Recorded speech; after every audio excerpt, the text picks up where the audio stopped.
ಪ್ರಭು ಕ್ರಿಸ್ತರಲ್ಲಿ ನನ್ನೊಲವಿನ ಸಹೋದರ ಸಹೋದರಿಯರೇ, ಇಂದು ಪವಿತ್ರ ತಾಯಿ ಧರ್ಮ ಸಭೆಯು ಸಾಧಾರಣ ಕಾಲದ 22ನೇ ಭಾನುವಾರವನ್ನು ಆಚರಿಸುತ್ತಿದೆ.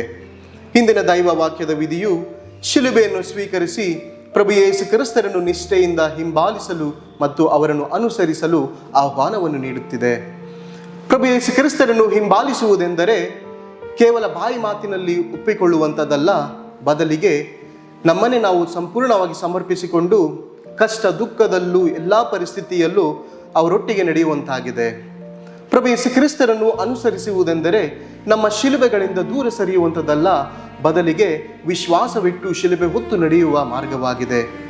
ಪ್ರಿಯರೇ, ವಿಶ್ವಾಸದಿಂದ ಪ್ರಭು ಯೇಸು ಕ್ರಿಸ್ತರು ನೀಡಿದ ಶಿಲುಬೆಯನ್ನು ಹೊತ್ತು ನಡೆಯಲು ಮತ್ತು ನಿಷ್ಠೆಯಿಂದ ಅವರನ್ನು ಹಿಂಬಾಲಿಸಲು ಬೇಕಾದಂತಹ ಎಲ್ಲ ಕೃಪಾವರಗಳಿಗಾಗಿ ಈ ದಿವ್ಯ ಬಲಿಪೂಜೆಯಲ್ಲಿ ಪ್ರಾರ್ಥಿಸೋಣ.